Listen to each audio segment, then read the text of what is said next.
Olá, estamos começando agora a segunda parte do programa Sua Segurança Global com o nosso diretor aqui, o Alexandre Oliveira, que o bate-papo foi tão bom que a gente resolveu gravar um segundo programa justamente para levar para você que está em casa muito mais informação. Obrigado por estar conosco aqui nessa noite novamente, tá?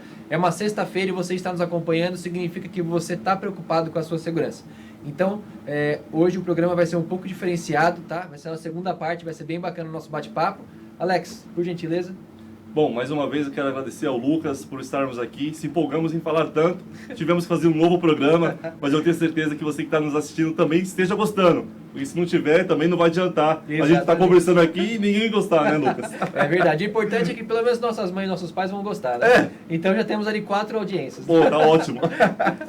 Pessoal, uma coisa que ficou para trás aqui que eu queria, né, trazer para a gente de informação, que eu acho muito importante, eu acho isso válido, por quê? Porque eu frequento muito condomínio, Alex, de amigos, né, de familiares, que eu moro em casa, mas eu frequento bastante apartamento dessas pessoas. E uma coisa que eu vejo muito, gente, e se você é síndico e está assistindo isso, já se prepara para você receber boas dicas, são as falhas de segurança, tá? Quando a gente fala em condomínio, são 3 situações, né? Homem, procedimento e os processos, né? E os recursos, tá? Então, assim, qual que é o sistema que o condomínio utiliza? Pode ser o melhor. Se o procedimento ou se o homem estiver falhando, ou se alguma desses 3 fatores for falho, a gente vê que já existe vulnerabilidades, tá? E eu queria falar com você, Alex, se a gente poderia dar algumas dicas aqui para quem está nos assistindo e que é síndico, já para poder tirar um proveito desse programa sobre a segurança condominal. Algumas coisas que você acha importante. Lucas, você falou uma situação importantíssima. Quando nós vamos fazer uma análise de risco, quando a gente recebe o convite de um síndico ou de uma administradora para fazer uma proposta de segurança para o condomínio especificadamente, ou para qualquer cliente, a gente não simplesmente já manda uma cotação. Sim. A gente procura visitar, fazer uma análise de risco, entender o perímetro onde está cercado aquele estabelecimento. E quando se trata de condomínio, tem que ter muito, mas muito cuidado. Porque a gente está falando de vidas, de famílias, sim, que é o mais importante, né? A família. E ali que está ali contido naquele complexo. Então a gente procura fazer uma análise de risco, buscar as vulnerabilidades e infelizmente nós deparamos com inúmeras situações que o condomínio não propicia a segurança adequadamente e ele quer que a gente faça milagre. É verdade. Por exemplo, tem um acesso de veículos de uma maneira totalmente exposta numa avenida onde não tem ali um meio para que possa ser colocado uma target. E ali ele quer que a segurança faça a segurança dos seus automóveis se você não dá ali uma solução e a gente apresenta e muitas vezes não é aprovado em uma assembleia ou o próprio condomínio é localizado numa situação inadequada. Então a gente tem que criar situações para minimizar os riscos. Os riscos de alto a médio a baixo, então a gente classifica aquilo como alto. Então a gente começa a pontuar para o síndico como um parceiro o que ele deve fazer para melhorar e para minimizar aquela situação. Partindo desse princípio, aprovando em assembleia, a gente aplica a questão humana, treinamento, como devem ser os meios operantes, os procedimentos do condomínio, porque muitas vezes já existe, mas a gente cria ali uma comissão de segurança através dos próprios moradores, então é importantíssimo trazer uma comissão de segurança, porque às vezes você vai no condomínio e não tem uma comissão de segurança. Sim. Então, quer dizer, nós estamos falando ali de um prédio vertical ou horizontal, tem 5.000 familiares, 2.000 famílias, e todo mundo quer palpitar. Fica difícil. Então você tem que criar uma comissão, nomear algumas pessoas para que possam ser responsáveis pelo quesito de segurança. E se trata somente com essa comissão. Fazendo isso, cria ali um manual de procedimento dos próprios moradores, porque os próprios moradores acabam infringindo as normas e procedimentos. É verdade. Atrapalha, porque a gente quer fazer segurança, ele quer entrar com um amigo, com família, sem passar pelo procedimento, não pode. Regra é para todos. Então você que mora em condomínio, já vai uma dica. A regra estabelecida é para todos.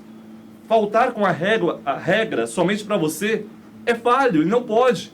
Então já vai ali a dificuldade que a gente tem muitas das vezes em deparar com essas situações.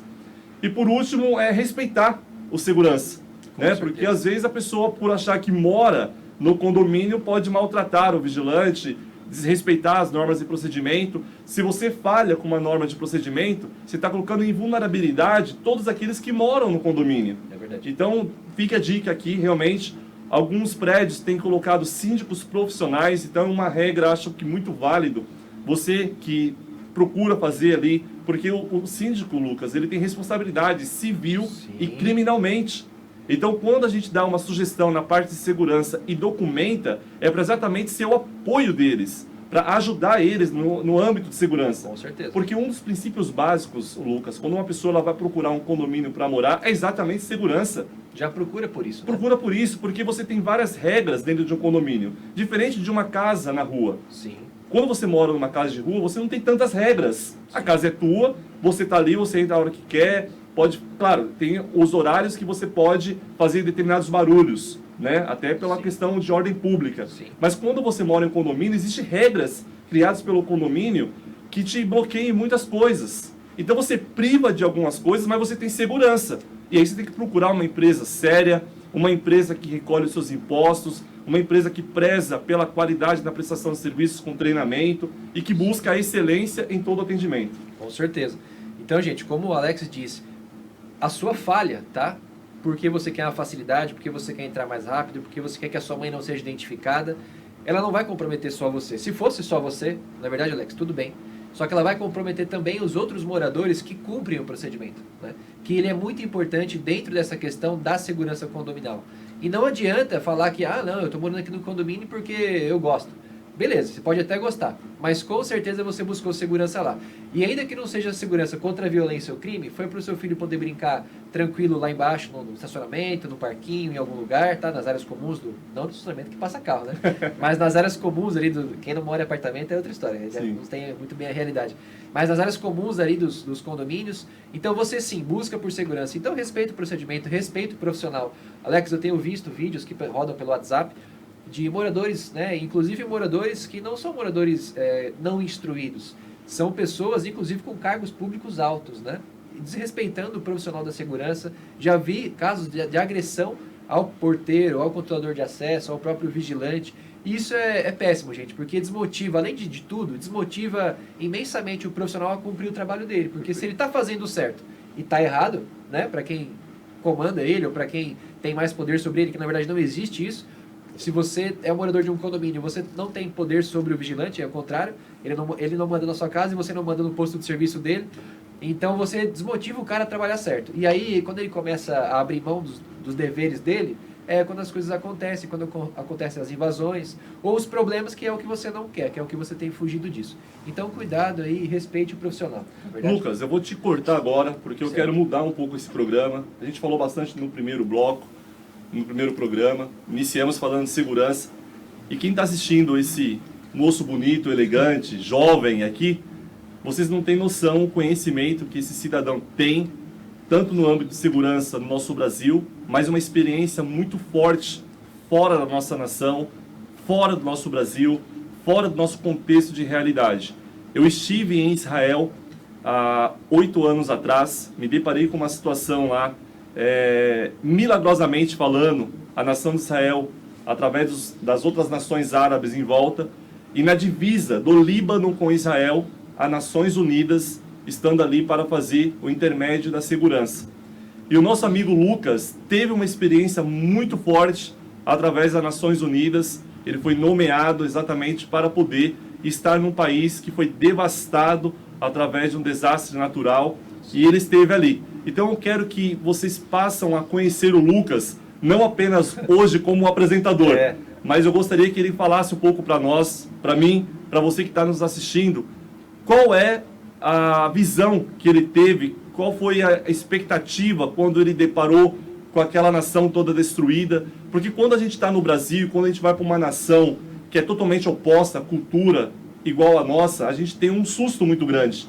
Foi quando eu fui para o Egito, antes de ir para Israel, e é uma cultura totalmente não ocidental, é uma cultura muçulmana, e aí você tem um choque térmico muito forte, e eu tive essa sensação quando eu fui para o Egito. Mas eu quero que você fale para nós aqui que está nos assistindo, qual foi a sensação quando você recebeu essa missão, qual foi a sensação de você estar nesse país, e qual foi o trabalho que você executou ao longo do período que você esteve no Haiti? Sim, legal. Essa pergunta é muito bacana, Alex. Ela é muito pouco feita, porque poucas pessoas sabem de fato, né, um pouco mais sobre a minha carreira, enfim, a gente não expõe isso tanto nas redes sociais. Hoje eu exponho um pouco mais, que faz parte do trabalho que eu executo, mas anteriormente não. Eu acho que o principal fator ali que me deixou bastante motivado foi que quando eu idealizei, né, ir para uma missão fora do Brasil pelas Forças Armadas, era a questão do impossível, né? Porque para a família sempre é impossível. Porque às vezes o familiar, ele nunca teve uma experiência com alguém que foi. Então ele fala, não, isso é impossível. Tipo, eu não conheço ninguém que foi, você também não vai, né?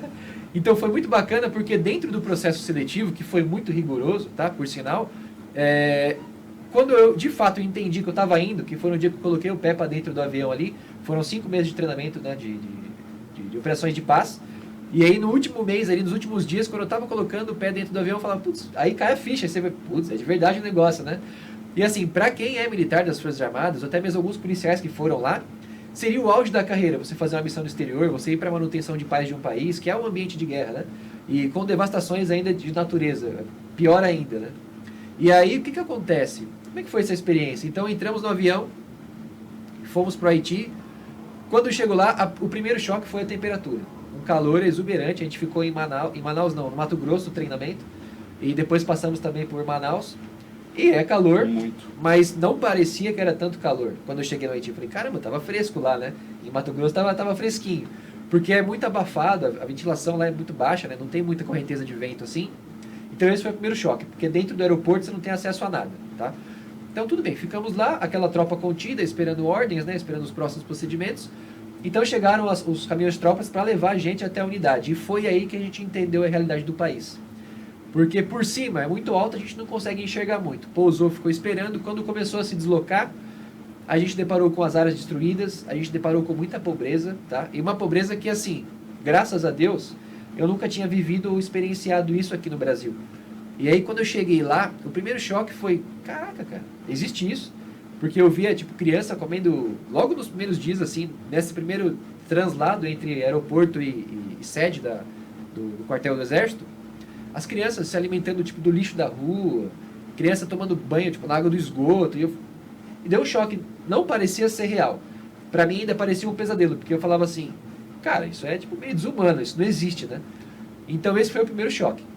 Depois a gente chegou lá e começou todos os procedimentos para poder ser autorizado a fazer os patrulhamentos, as missões, tudo mais. E aí veio a questão do quanto é desconfortável, porque a gente fala que o homem tem que estar sempre treinado para estar em combate, né? Mas tem muita gente que, por mais que esteja treinado e que nunca foi para combate, não percebe a realidade do cenário. Porque assim, o treinamento ele é legal, a gente sempre faz, é sempre bom a gente fazer, porém, ele não tem risco, né? O treinamento, tipo assim, você não morre no treinamento, né? Dificilmente, só se for afogado, ou um acidente, alguma coisa que não estava dentro do contexto. Mas lá não, lá era real, né? E aí foi, acho que a atenção, os cuidados, as responsabilidades, né? O tio Ben já falava isso, do Homem-Aranha, né? Com grandes poderes vem grandes responsabilidades. E aí isso ficou muito em cena, porque a gente foi para os treinamentos finais, né? Só um alinhamento ali de tropa, e já iria iniciar os patrulhamentos. Então, o segundo choque foi isso, porque agora você tinha que prestar atenção de verdade nas coisas, entende? Então, o primeiro choque foi a questão da pobreza e do desastre. O segundo choque foi que agora era real, e você, de fato, a sua cabeça estava a prêmio ali, porque o que aconteceu no Haiti? Além dos terremotos, dos desastres naturais, os terremotos, acho que teve furacão, não lembro lá se teve alguma coisa assim, mas que devastou bastante o país. Teve também a questão que o governo ele desativou polícias e forças armadas. E acabou que esses ex-militares formaram algumas milícias, né, algumas Farcs, e eles atuavam em prol do governo, não sei nem se eu poderia estar falando isso, né? Mas agora já foi. E aí eles atuavam em prol do governo para quê? Para manter o governo sempre ali, sempre naquela posição, para não trocar o governante. Então era trabalho, porque, cara, você poderia estar lutando com uma pessoa que ela também poderia estar defendendo uma sociedade, né? Imagina que a Força Aérea Brasileira começa a lutar contra a Marinha Brasileira. Não faz sentido, né? E lá era muito semelhante com isso. Era exército contra exército, mas numa guerra que não era oficial. Era uma coisa governamental dentro da região deles ali. Então isso foi muito desafiador, saber lidar com isso. Saber lidar com quem era de verdade o nosso alvo e quem era um alvo que não deveria ser um alvo, tá?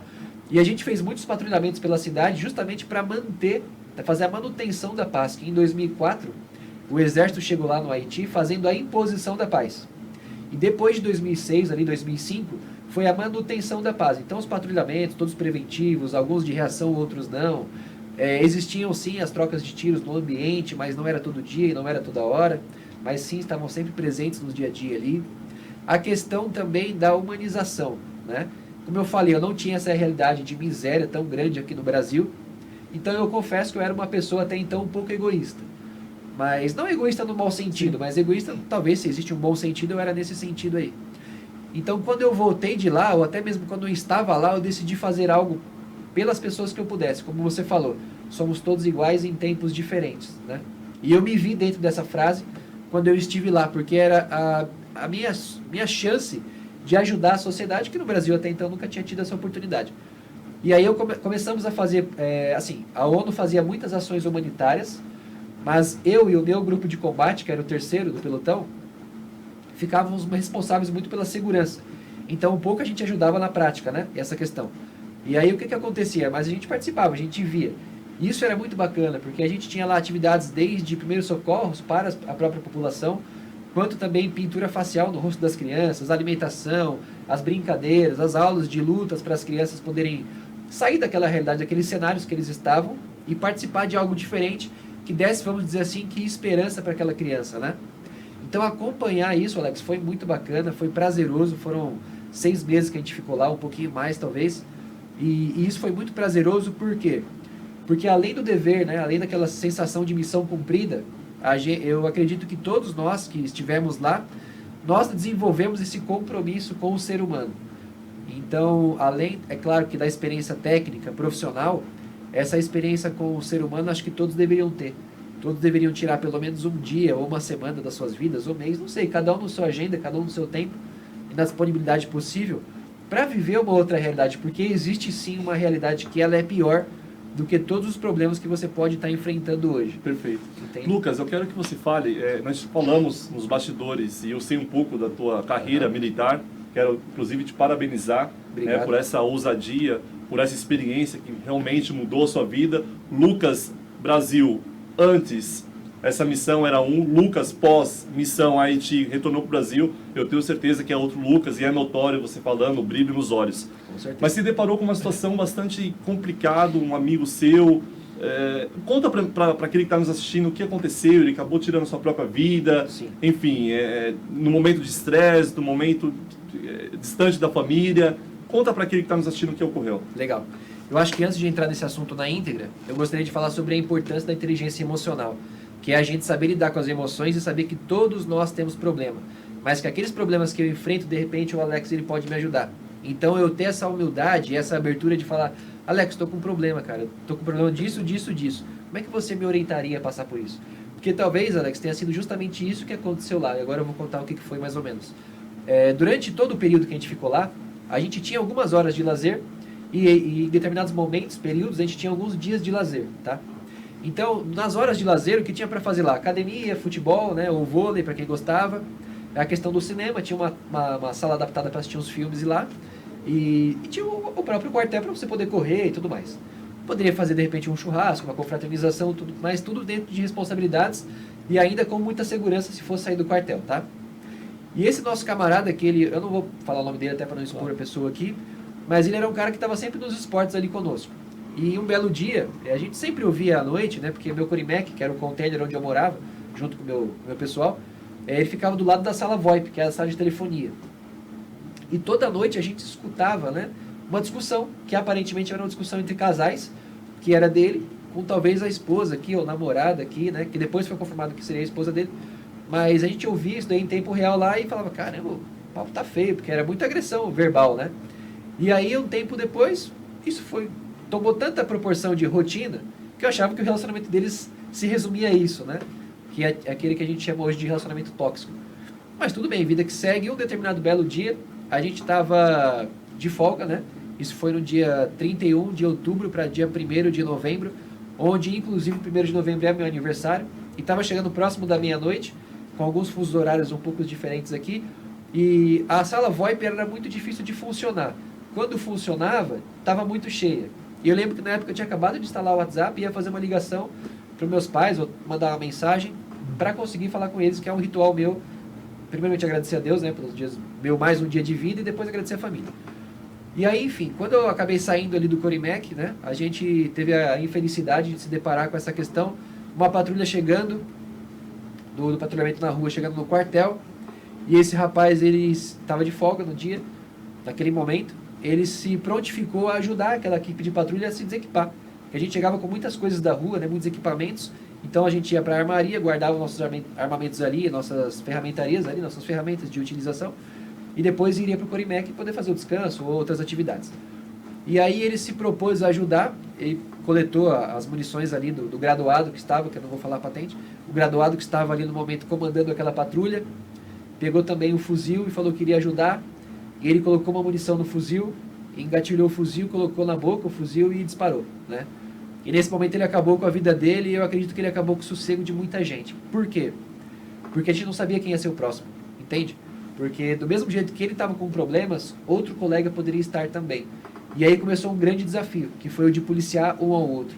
E mesmo sabendo que nos últimos meses, que novembro já era basicamente os últimos meses ali, já existia um ambiente hostil entre nós mesmos, os amigos, já estavam com hostilidades um com os outros, porque você é privado de várias coisas e você tem muito mais responsabilidade do que quando você é de tropa aqui do Brasil, simplesmente. Onde você faz uma patrulha dentro do quartel, uma missão externa, mas é jogo mais rápido, uma coisa mais simples. E aí, para você ter uma ideia, a gente, antes de eu descer da minha cama para ir falar com um parceiro, eu mandava uma mensagem tipo no Facebook, cara, você tá de boa? Pra quê? Pra não ter briga. Porque o estresse estava lá em cima. E a gente tinha que, além de controlar esse estresse, policiar para saber quem era o próximo que poderia se tornar uma vítima. Então, depois disso, acarretou alguns últimos dias aí bem turbulentos e preocupantes. Então, a experiência negativa foi essa, foi bastante negativa, porque assim, lá era muito comum você ver pessoas faltando pedaço na rua. A própria população já condenava os vagabundos, né? Cortava a cabeça, cortava braço, matava em praça pública, isso era comum lá. E às vezes dava para evitar, às vezes não.